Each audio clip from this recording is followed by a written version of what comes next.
Ang susunod na programa ay rated PG. Ito ay nangangailangan ng patnubay at gabay ng magulang para sa mga batang manunood. Nasaktan si Hazel nang sabihin ng anak niyang si Jessica na kay Manuel ito kakampi, kaya oras na para malaman ni Jessica ang katotohanan tungkol sa tunay niyang ama. Ngayong hindi na mapakinabangan ni Hazel si Manuel, napagtanto niya na sariling kaligayahan naman niya ang iisipin niya, kaya hanapin niya ang tunay na ama ni Jessica.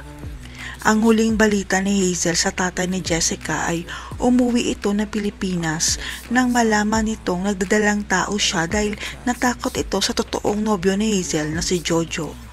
Kaya hinalugad ni Hazel ang mga dokumento na hawak niya, nagbabaka sakaling may mahanap siyang impormasyon tungkol sa kinaroroonan ng tunay na ama ni Jessica.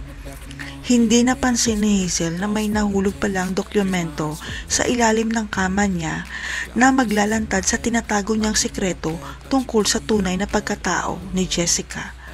Hanggang sa makita ito ni Jessica habang naglilinis siya at tumigil ang kanyang mundo nang makita niya sa birth record niya na hindi si Manuel ang pangalan ng tatay niya.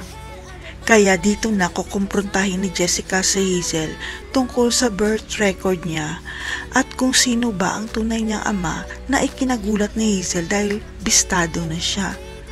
Walang choice si Hazel kundi sabihin kay Jessica ang totoo na hindi si Manuel ang tunay nitong ama kundi ang naka-fling niya noon sa Saudi na hahanapin pa niya. Makakalaya na kaya si Manuel dahil alam na niya na hindi siya ang ama ni Jessica. Makikilala na kaya ni Jessica kung sino ang tunay niyang ama? Abangan.